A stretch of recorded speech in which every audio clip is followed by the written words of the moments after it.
These are the 10 horror films that pretty much altered my DNA and turned me into the spooky person that you know and my parents grew to love.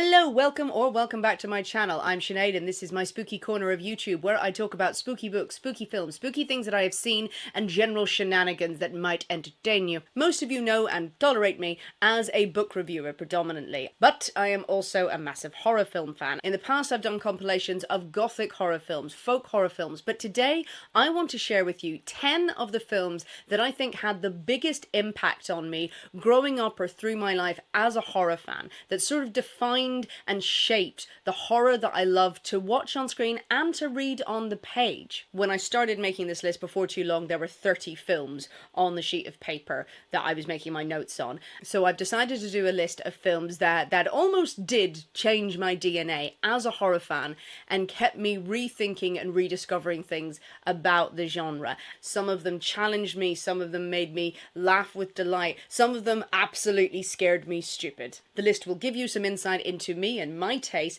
but I hope it will also be accessible to anyone who's thinking of dipping their toe into the horror genre, because I've got quite a broad mix in here from different decades, different time periods that a lot of people hopefully will agree are great horror films, and some of them are good starting points, and not all of them are bone-crushingly terrifying, not all of them are gory. You've got a nice mix in here, I hope, so let me take you on a little journey through my love of horror.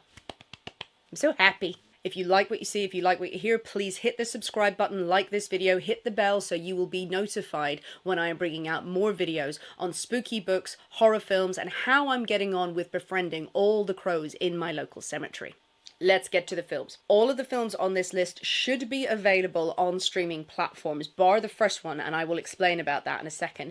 When I say they're available on streaming platforms, some of them are only available to rent, and I am basing this on what I have seen from where I live in the UK. So go and check online. I use stills of the films I'm talking about, but there are plenty of clips available on the rest of YouTube if you want to go and dive deeper into any of the titles I've mentioned. You may have different views of the films that I'm going to mention, but I'm mentioning them based on my personal reactions to them, and sometimes there's some feelings attached. So let's be nice in the comments. You don't have to like the same things that I like, but I'd love to know the films that had an effect on you. I'm going in the chronological order of these films coming out, and the first one is The Innocents, 1961. This is one of my favorite ghost story films of all time, and it still gives me the chills. It changed my approach to horror, it changed my love of horror, it changed everything for me about ghost stories. The Innocents is based on one of my favorite classic horror novellas, The Turn of the Screw by Henry James. It's the story of a woman played by Deborah Kerr, the great actress, who is hired as a governess. It's set in the 1800s and she goes to this beautiful, beautiful mansion to take care of two seemingly angelic children, a boy and a girl. She's been hired by the children's guardian, who is quite a charming man. We meet him in the opening of the film, and she is quite taken with him and is keen to impress. She arrives at the estate. The children are wonderful and they're so well behaved and this setting is idyllic. It's going to be a wonderful post. But then, the governess learns that two former employees of Bly Manor died mysteriously before her arrival. Peter Quint, the former valet and who was very close to the young boy, Miles, and Miss Jessel, the former governess, who was very close to young Flora. And it seems their ghosts don't want to leave. The Turn of the Screw has now been adapted for TV and film many, many times over. Many people might know of the story because of the Mike Flanagan series, The Haunting of Bly Manor. I didn't love that series. It's not very close to The Turn of the Screw. It's an adaptation, but it's fine in its own right, but I didn't love it. The Innocents, though, shot in black and white, directed by Jack Clayton, with a screenplay by Truman Capote, somehow captures the essence of The Turn of the Screw, the Gothic novella, and conveys such menace, such tension in this classic ghost story on the screen. It is very well shot, and you have this creeping sense of dread that I guess we look for in all great ghost stories, as the governess observes the strange action of the two children, and she alone seemingly starts to see the ghosts of the former employees around the estate that seem to be tormenting her, but always from a distance. You see her wrestling with what to do, but you as the viewer are also watching and going, is this all in her head? What is her motivation for finding something wrong with these two children? Is there something deeper going on inside the governess? She's not doing anything untoward. She doesn't seem like an unreliable narrator, an unreliable character for this story. But she's so struck by these hauntings and so convinced and so sort of really passionately determined to prove this haunting, not out of fear, but out of this determination to save the children. You as the viewer start to question her motivations. You start to think, is this all in her head? What's actually going on with her? Deborah Kerr plays the role with such a kind of a breathless intensity, which I think is unique to this film. It's rare that I see a film nowadays where you have that classic trope of the governess or a woman who has come to a new place of employment and she sees ghosts and there people are questioning, going, are you going mad? A lot of the time when you've got that kind of story, you've got the actor or the character, the way it's written, sort of running around in torment going, no, you think I'm crazy, and it being very over the top. Whereas in The Innocents, it's quite understated. And it is intense without ever getting into hysteria, apart from scenes where the drama really ramps up. I think it is a brilliant adaptation of a great story. I think there are great performances through it. It is so well shot, and the scenes of the ghosts in this film still chill me every time I see them. The reason this film is included is that I saw this quite young. It was probably seen as like, oh, a safe ghost story for the spooky kid who loves spooky things. Yeah, we can show her The Innocents because there's no blood in it. There's no gore. It's all ghostiness and suggestion. And it was terrifying.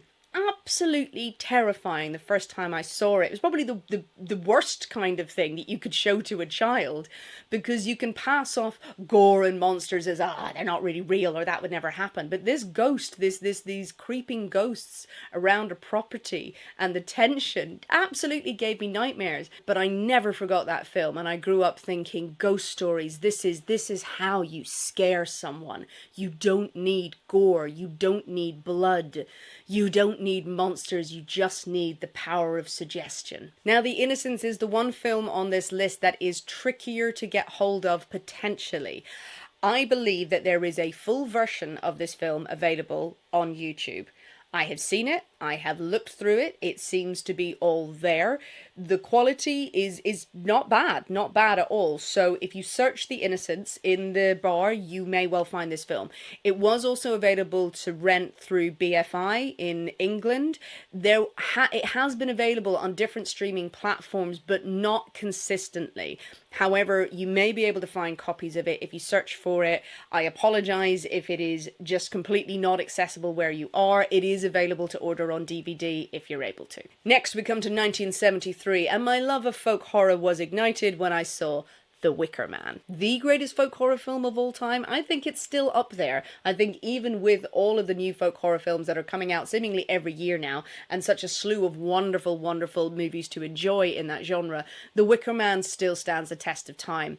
For the way the story is told, that famous ending, it is outstanding. If you don't know the plot, The Wicker Man is the story of a policeman, played by Edward Woodward, with great prim, stoic, religious calm.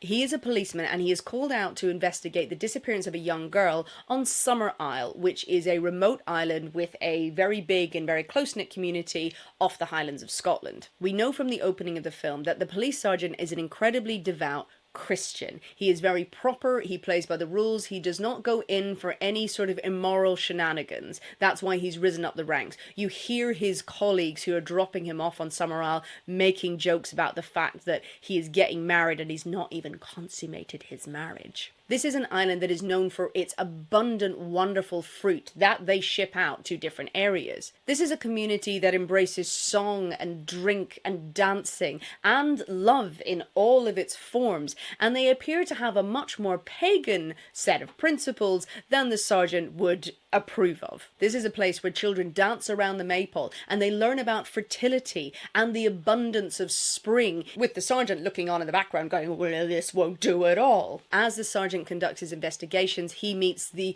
incredibly charismatic Lord Summerisle, played by Christopher Lee. He seems to be reaching a dead end with finding out what has happened to this missing young girl, but he does realise that the island is experiencing a blight, a drought, a terrible, terrible loss of crops that is affecting their income and is affecting the fruit production on this island. And the deeper he goes into Summerisle, the deeper he may be walking towards danger. The Wicker Man survives the test of time because of the power of its story. This classic folk horror story of the meeting of the clash of religion, of Christianity and paganism on this island. This wonderful, wonderful backdrop of all of this happy community that completely embrace paganism and nature and the earth. And that's their god that they worship. And they do that through singing and dancing and having sex wherever they want and meeting different partners. Everyone is happy, as opposed to this dour figure of the sergeant who is not joyful at all, who is full of reprimands and judgment on these people for the way that they live, with this underlining mystery of, well, what has happened to the little girl and what are the strange rituals that all of the people on the island are getting ready for? What's going to happen come the big celebration day that they're all building up to? The film does feel a little dated in places. Certainly the way it was shot, it was done on a shoestring budget, and there were various constraints that they had to work against in the production of the film. So it's got a few glitches in there, and it's a very sort of black and white way of thinking of, paganism versus religion. Now, spoiler alert, I am going to talk about the ending. If you've not seen The Wicker Man and you don't want to know what's happened in the end, just skip forward a few minutes. I will put the time on the screen now so you know where to jump to, because I'm not going to spend long on it, but I can't not talk about what happens at the end. Are they gone? Okay. The ending of The Wicker Man. The fact that the policeman has been led into a trap. He has been led into a trap. There was never a girl missing. What the islanders wanted was they needed a sacrifice to make. They needed a virgin. They needed someone who would come willingly and was a willing virgin, and they could take them. And at the end, the entirety of the community, all dressed up in their pagan paraphernalia, drag the sergeant to the giant figure of the Wicker Man. And he will be put inside, unfortunately with some farm animals as well. It's not great for them. And he's locked in there, and they set it on fire, and he burns to death. And that's how it ends. The first time I saw this film would have been in the 90s, and I was so conditioned by, big blockbuster action films and horror films of the 80s by then, that I was sure that he was going to get out, that he would be saved. They can't possibly get away with killing this man. And they did. And I remember watching it on screen with my jaw open, with this way that Edward Woodward acts it out. He's screaming for Jesus Christ and throwing condemnation on them, and it does nothing. It does nothing. This scene of him screaming as the Wicker Man burns and all of the community are singing "Summer Is a Comin' In" around it. What an ending. What an impact. And again, for me, it changed me because I fell in love with folk horror. And I could see how you can take such a dark ending with this colourful, happy scenery, those two things juxtaposed, smashed together, was just life-changing. I always knew horror was dark, but to see that darkness in such blistering sunshine at the end of a horror film... Okay, you're safe. You can come back now. We've finished talking about the end of the film. I probably won't spoil any other films in this list apart from The Wicker Man. That should give you an indication of why you should go and watch that film. Do not watch the Nicolas Cage remake. Don't. No, absolutely not. If you think that will be fine... Next, 1975. Is this a horror film? You're damn right it's a horror film. It's Jaws. Creature feature of all creature features. Jaws is one of the greatest films of all time, in my opinion. It is up there on my list, and whatever list I put together, of my favourite films of all time, horror or not horror.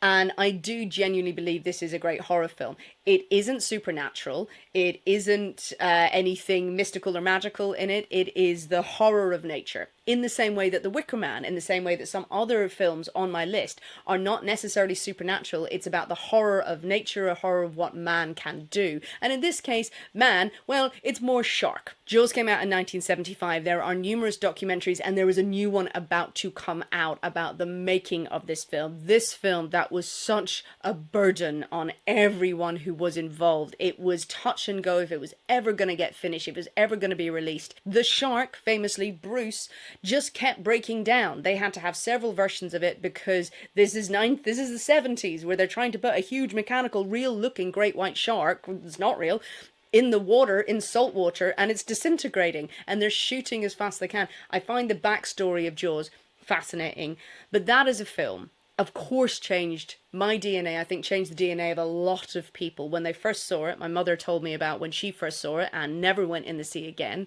People who saw it in subsequent years, of the terror, the utter terror that that film created, the feeling of terror that it invoked in people, of the water, of just, no, I'm not going in the sea ever again, because you're telling me that's down there? That is potentially down there? Because it could be. If you need the synopsis of Jaws, it's very simple. It is about a killer great white shark, one of considerable size, that is stalking the waters around a holiday community in America. I say holiday community, it is a holiday resort. It's a location called Amity where people go for the summer. It's a beautiful beach location, and we have the perspective of Chief Brody, played by Roy Schneider, great actor. He has just moved to Amity from New York with his wife and his 2 sons. He is now responsible as the police chief, and it's a very lovely, happy community. His main job, he's thinking as a police chief, is going to be, well, it's not going to be as hard as New York, but then he discovers the arm of a young girl who has been attacked by a shark. That great opening sequence, great if you don't mind the gore, on the beach, and he realizes that there's a shark in the water. The challenge and the peril of this is it should be very obvious. Okay, well, fine, you close the beaches, but everyone in the town, the mayor, all of the businesses don't want that to happen because it's their entire livelihood. You can't close the beaches. Whereas you have the authorities going, but there's a killer shark in the water and we can't get it. We don't know where it is. We don't know where it's coming from. So this tension of having to battle with the people on land, the horrors of man, what are you willing to sacrifice in order to make money? And also the horror of what's in the water. There are a handful of films maybe in existence, and this is one of them, that hooks you from the opening with the music. The opening of Jaws with John Williams' score, those 2 notes, da da. A phenomenon was created in that moment to signify the shark's movement. The rivalry and the friendship that emerges between Chief Brody, between Hooper, played by Richard Dreyfuss, who is the expert on sharks, and the legend that is Quint, who was played by Robert Shaw. That mixture of characters who have to end up going to hunt the shark, it is outstanding. Honestly, I could gab about Jaws all day. It's ridiculous how much I love that film. It actually sparked a lifelong fascination of sharks with me. I bloody love a shark. Love a shark, love watching shark documentaries. But I wanted to explain to you of why this film changed my DNA, and something that I learned watching it at home a few years later that my father taught me about the power of horror. The first time I saw Jaws, I was at home and it was being shown on TV. So this was many years after it had come out. And I was watching it on TV with my sister in one room, and my father was watching it on another TV in another room. He was apparently fine with me watching this film. I think I was 10. The gore and the attacks didn't really bother me. I wasn't a squeamish child like that. I mean, it was scary, but I wasn't upset by it. But I remember him calling to my sister while this film was on and saying, Emily, it's her name, said, Sinead can't watch this next bit coming up. She's too young. And we're both questioning, going, well, the ripping apart of everyone else before this was fine. What's coming up? And I was like, oh my God, what's going to be in the scene? What's going to be in the scene that he doesn't want me to see? And I watched it years later and I found out what it was. It is the scene where Hooper and Brody go out at night looking for the shark, and they come across one of the boats of the fisherman who has gone out and it's wrecked. And Hooper goes into the water, if you know the scene, he finds a shark tooth and he is looking, and at one point the corpse of the person whose boat it was suddenly pops out of a window, and it's a jump scare. Jaws does not have any other jump scares apart from that. I think others may mention something like that, and that is the power of that film. That film is based on tension and slow dread. You know the shark is coming. You can hear it with the music. Da, da, da, da. You see it in the water. Everything is making you scream, oh my god, it's gonna happen. But that jump scare, people talked about it, wrote about it years later when I was studying it, of that's the moment where you go and my dad said she's too young for a jump scare. That's too much. That will haunt her. That will give her too much of a fright. And he was a good parent for that part, I think. And then when I went back and I watched the whole film in its entirety, I started to understand the difference between the two types of scares you get in a horror film. And I so appreciated that. And I so appreciated my dad for years to kind of go, he protected me from that. He knew I was a really weird kid and who was absolutely fine with sharks eating people, but not a jump scare. He wanted me to sleep. That was probably more for him than anyone else. He was like, please, just dear God, let her sleep. That is why Jaws is one of the films that changed my DNA. Next we come to 1980. Now there were a few good films that came out in 1980, but the one that changed me was The Shining, the adaptation of Stephen King's great book, The Shining. There are plenty of people out there who feel that The Shining, the book, is superior to the film. And indeed, I have not read all of The Shining. I know of the story, but I have not read all of it, so I couldn't comment or give it a review on it. I know it is a rich and complex and beloved book. The adaptation, I think people still go, look, what it was brilliant. Was it exactly like the book? No, but this film still is one of the scariest films of all time. Directed by Stanley Kubrick with that iconic performance by Jack Nicholson starring Shelley Duvall.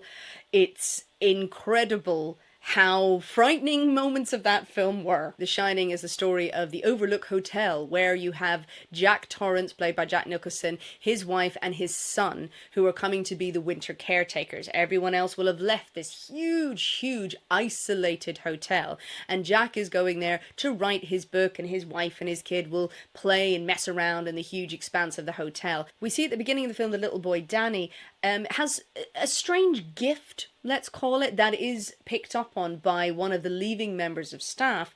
The boy seemingly can see things that other people can't. He can predict things, and yes, this will be this will not be good for him in the hotel. This is a story about a descent into madness, about a haunting of a huge hotel, about past crimes and past grievances, and it is an incredibly frightening, very bloody in some scenes, very tense and bizarre film in many ways. Brilliantly directed, in my opinion, by Stanley Kubrick. This film changed my DNA because of the way it was shot, I think. Really looking back, I had never seen a horror film that had such interesting camera angles. It just so happened that when I was watching The Shining, the way that Kubrick would film people, from sort of upside down, he would film them from below, the really quick cuts between scenes, the imagery that was put in of the blood coming out of the elevator, the people sort of looking through doorways, and the ghosts when they emerge, it was quite sort of sharp and sudden rather than too creeping, which I was used to in other horror films that I'd watched and ghost stories. But the biggest thing that changed me is the twins.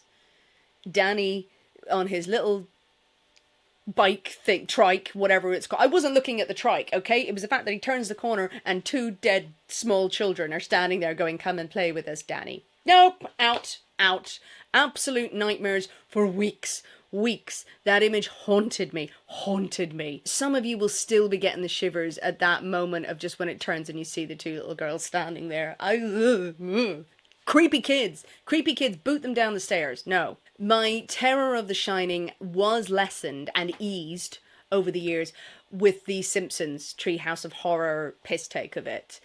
Which sort of is something I quote daily. Anytime that I'm feeling frightened, I just go, you just use that shin of yours. Don't be reading my mind between 4 and 5. That's Willie's time! This is your friendly reminder to please hit subscribe to this channel, like this video. I would love to keep bringing you more weird and spooky content. If you want more from me on the subject of horror films that I love and horror films that I'd recommend, please comment part 2 in the comments. Oh, we're on to number 5, and it is the possibly best horror comedy of all time. Fight me on it if you want, but 1981, American Werewolf in London. An incredibly influential film for its special effects at the time. The transformation scenes in this, from man into werewolf, were groundbreaking, and they shook the world to its core. Horror was changed afterwards. Horror films were changed after American Werewolf in London. And this film not only is good because of the transformation scenes, but it's a very good story, and it's very funny, as well as being really, really frightening. If you need to know the plot, the film is the story of two young American students who decide to go hiking up in Yorkshire in England, and they are bitterly regretting their decision at the start of the film. The two men, Jack and David, are ambling along until they go into a pub called the Slaughtered Lamb. For years, anytime you walk into a pub and everyone stops talking, you go, oh, slaughtered lamb. The locals don't want them to stick around, and they don't want them to ask questions about the huge pentacle that's drawn on the wall. And the boys go off into the night, where they are promptly attacked by a werewolf. One of them is killed and the other survives but wounded, and he then finds out he is going to transform into a beast come the next full moon. I loved this film so much when it came out because I remember laughing at it and finding it funny and witty, and this sarcasm and silly humor that is used in it that never goes into completely slapstick stupid territory but is just quite refreshingly witty, mixed with these scenes of pure horror and terror. The opening of when the werewolf is stalking the two guys as they are walking on the moors, and the sound that is used and the tension, and you see their tension, their very real reactions, was incredible to me because it was genuinely tense and frightening. The transformation sequence, the famous sequence where David turns into the werewolf and you see it happening, and then the rampage that the wolf goes on, the people that it picks off, at first in different areas. God, it made you really frightened of going on the London Underground at night. If you were the only person there, you were running through the tube station going, there's going to be a wolf that's going to get me. Yeah, it's got a completely unnecessary sex scene in there, but you know, fine, that was something for the dads apparently of the time. I adore that film to this day, and I have since shown it to friends recently, wondering, does it stand the test of the time? Is it as scary as I remember? And they all attested, yeah, it is scary, and it was surprising how funny it was, as well as being genuinely frightening. One of a kind. Number 6 is a little bit of a cheat. It's sort of based around one film, but I'm gonna put in here a compilation of the main slasher films of the 70s and 80s. You guys know I like a spooky, ghostly, slow burn, dread, creepy story. I'm not a huge fan of gore in books, but do I love a slasher? Yes, I do really enjoy a slasher. I think it's something about the vibe of slashers. I won't spend too long here because I do have a video coming up that is dedicated to summer slasher books, and I do want to hark back to the slasher films and what inspired them. I will be bringing that out later this month. But at this point, we've got to give credit to those great slasher films. You're talking your Texas Chainsaw Massacre, which was 1974, I believe. The first slasher film, this is a bit of trivia, I hope I get right, it was Black Christmas. That was the first slasher ever, which is very, very unsettling, by the way. It is creepy. You have Halloween, 78. I'm testing myself here, I should have written this down. Friday the 13th, 1980, and then Nightmare on Elm Street, 1984. I would have watched Nightmare on Elm Street, I think, was the first of those kind of slasher films that I had seen, and then I went on to watch the rest of them. Yes, I did watch these in the 90s. I wasn't watching Nightmare on Elm Street when it came out. I was tiny. Nightmare on Elm Street is the most outlandish in terms of the supernatural element of it, with Freddy Krueger, the man with the razor fingers, stalking people in their dreams. Friday the 13th, summer camp horror. I just love a summer camp setting for any horror, for any slasher, for any story really, as long as there's some tension in it. Love a summer camp. Halloween, Michael Myers, possibly the greatest villain. Maybe Michael Myers. I love the original Halloween. I also really enjoyed Halloween 2018, which is sort of the continuation of the story decades later. I loved the opening of that with the documentary film crew going and finding Michael Myers in the high security prison. I thought that was really well done. It gave me like, yeah, proper shivers. There's Michael again. Texas Chainsaw Massacre, which you couldn't see for many years in the UK. It was banned for a long time. I say banned, everyone saw it. Everyone got hold of a copy of it. But then it was re-released for the cinema. And that is an incredible, incredible film. And it's really, really upsetting and weird. The final girls who were born from those films, the villains that were spawned, the many, many memes that came out of all of them. Slashers will always have a place in my heart. No, they are not for everyone. If you don't like gore and if you don't like that peril of being stalked relentlessly and people chasing after you and slightly ludicrous plots and unnecessary nudity, but you know, you're there for the fun. You're there for the fun and the camp value. Watch them for their camp value. Now we're coming into the 90s, and in 1992 a film came out that all of my Gothic fans will know instantly because it's probably just embedded in your brain. It is the beauty, the camp, the glorious, the absolute splendor fest that is Bram Stoker's Dracula. Now, this is a horror film. It is a Gothic horror. Some people call it a Gothic romance. It is definitely a horror because it's based on Bram Stoker's Dracula. It's not an exact adaptation. But yes, this film, the vibes, people, the vibes, the look, everything about this film. Young me, when this came out, when I first saw it, I was... It's everything I wanted. It's everything I wanted on a film. Bram Stoker's Dracula, as you might imagine, is an adaptation of sorts of the original Dracula. It does follow the storyline. It does add much more of a romance element to it. It has Dracula being consumed by the idea of Mina. When he meets Jonathan Harker, he sees a picture of Mina. Mina is the reincarnation of his long-lost love, and it is very much a love story between them, and that they are destined to be together. There's none of that in the original Dracula. Dracula is not a nice man. He not sexy in the original book. I mean, you can do what you want in your head when you're reading it. It looks exquisite. The sets, the costuming, it leans into all of the OTT Gothic tropes. It completely brings all of that to life, and it was just a delight for me as a young girl who loved all things Gothic, seeing that on screen and seeing this love story played out as well. Yeah, I was totally into it. Yeah, everyone is chewing the scenery in that film. You got Gary Oldman, who can do no wrong, Anthony Hopkins, Keanu Reeves. People argue that Keanu Reeves' performance in it is not that bad because a lot of people hate Jonathan Harker and they think he's boring and dull, and well, Keanu Reeves didn't act a lot in that. It was quite wooden, and maybe that is Jonathan Harker. There you go. This film is pure indulgence. I maintain it's not a guilty pleasure because it's a decent film. It is well done, and you get all of the joy of that Gothic OTT splendor. I don't think I need to explain why this film had a huge effect on me. It was just the Gothic on screen in full-on Technicolor, lurid, OTT, romantic style. Yeah, I was hooked. Number 8, we come to 1996, the birth of a new phenomena. It was Scream. Scream was such an important film in what it did for the horror genre of the 90s. Good horror films were being made in the 90s, there's no question of that. There were plenty that I saw, but it didn't have as big a fanfare as it does now, as it had done in the past. But I do believe that Scream helped to completely change that course because it took everything that we know and love about slashers and it gave it a new twist. It was an entirely new kind of slasher film.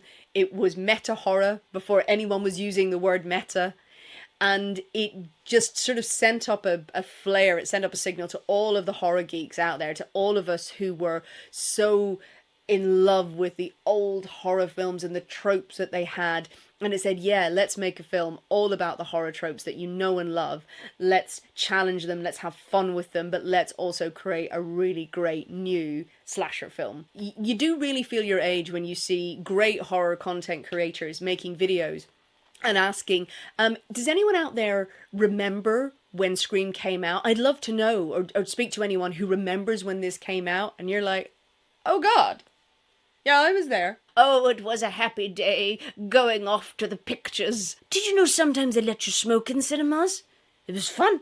There I was watching it with my little tank top and my baggy jeans. I know you're all wearing those now, and it's actually quite insulting. We invented that. My boyfriend at the time, he could drive. We drove to the cinema, we watched it, and we just babbled all the way home in the car about the film. I remember we put on music and he turned the music off. No, no, no, let's not have music. Let's talk about the film. Let's talk about how good that film was. It was a phenomenon at the time. It was so joyous to see. No one stopped talking about it for weeks. It was just the start again of this new wave of horror. It was as good as you can imagine it. Young people, if you're watching now and wondering, was Scream as good as I think it was when it came out? Yes. Yes, it was. Even if you weren't a massive fan of Scream or slashers at the time, it really did have a huge impact on horror, on the film industry, and it changing that course and making horror cool again. So we have to give Scream its dues. Thank you, Scream, for bringing us more. It is getting a little bit much with all of the sequels now. Bit much. Number 9 might make people sit back a minute, but hear me out on this one. Hear me out, because I'm going to go 2007 and Paranormal Activity. This found footage or home footage film made on a tiny, tiny budget that went stratospheric, that absolutely took off. The simple story of a couple living in their home and they believe that it is haunted, that they're being stalked by something, so they start filming it. They set up cameras around the house, they set up a night vision camera, and the hauntings are recorded on there. It sparked 1,000,001 parodies and memes and many sequels as well. But the original Paranormal Activity, I don't remember being so frightened by a film in a long time when I first watched that. I watched it at home, rented it, watched it, and sat there in silence just with my fists clenched. I think it was brilliant the way it was done. The simplicity of having this camcorder and having the people in the house and signs of possession of the girl getting up and standing by the bed and watching her husband and just the timer going and you know how long she's been standing there. The shadows, the very light special effects that were used, it built tension so well. So well, and it had been so long that I had genuinely been frightened by a movie. I'd seen so many horror films, I had continued to watch them as I always, of course I would, watch horror films through my life. But it was the first time in ages I thought, there, you can do something with such a small budget, with such a simple idea. It wasn't the first found footage horror film, of course not. It owes a huge amount to the Blair Witch Project.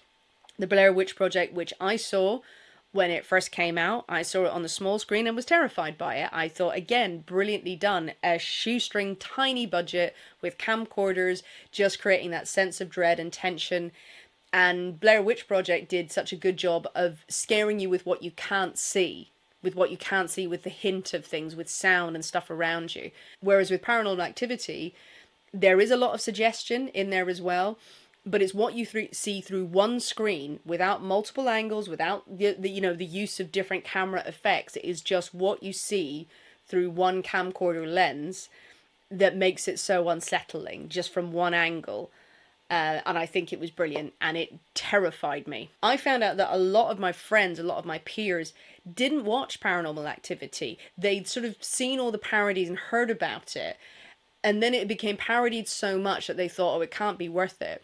And I've sort of said to them since, like, no, you need to watch it. And those who have come back going, yeah, no, actually, they were right. That was horrible.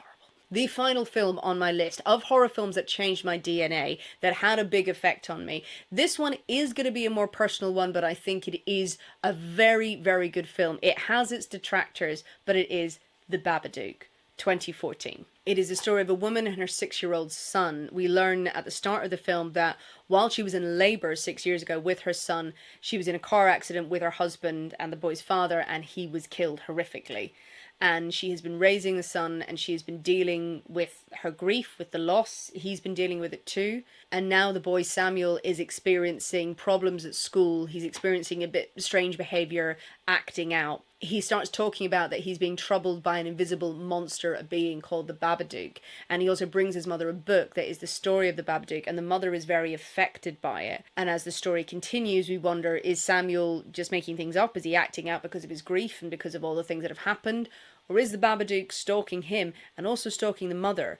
We see the mother trying desperately to cope with her exhaustion, with her grief, with her depression, with a child who is going through challenging issues, who is relentlessly needing help. We as the viewers start to see hints of the Babadook, of this thing that is stalking the mother and the child, but we're also being challenged, is this in her head? Is this something that she is inventing, or the child is manifesting, and actually are they just being toxic to each other? I will share the Babadook really got to me when I watched it for the first time. I remember sitting in the cinema and sobbing through it, because it was a horror film that dealt with depression and dealt with grief in such a powerful way, of how relentlessly awful depression can be, the way that it stalks you, the hold that it has on you, the shadows that follow you, and how grief is, the overwhelming weight of it, that it's you can't ever escape from it, and you're trying to process and you're trying to hold yourself together while falling apart. And I thought that this film, with the presence of the Babadook and all this kind of, is it real, is it not, the way it handled those subject matters, I thought it did it really elegantly, and it was very affecting. While the child in it, Samuel, is incredibly supposed to be annoying in the film, some people find him too annoying. I think he did a great job, but yeah, he's meant to be irritating. The relationship between him and his mother, again, the way that the two actors played it out, felt very real. It felt very real, of just the frustration of the mother and her trying to love her son but also trying to hold herself together, and the boy not understanding what his mother's doing at points while also being tormented and being upset. And I do think that the Babadook built to such a good conclusion that really I found incredibly uplifting. As someone who has suffered from depression and has experienced grief multiple times in my life, I really enjoyed the film, and that's why it's a more personal choice for me to add this onto the list here. It did make me look at it and go, well, there's a horror film that has taken really difficult subject matter like grief, like depression, and I think it translated it onto the screen and it handled it well as a horror film. Without over sentimentalizing it, without turning it into melodrama. It dealt with the horror of what those feelings are like, and I think that is the great power of horror. A lot of the time, it's why I love horror, because horror can give you access to feelings that sometimes we lock away. Horror can be cathartic.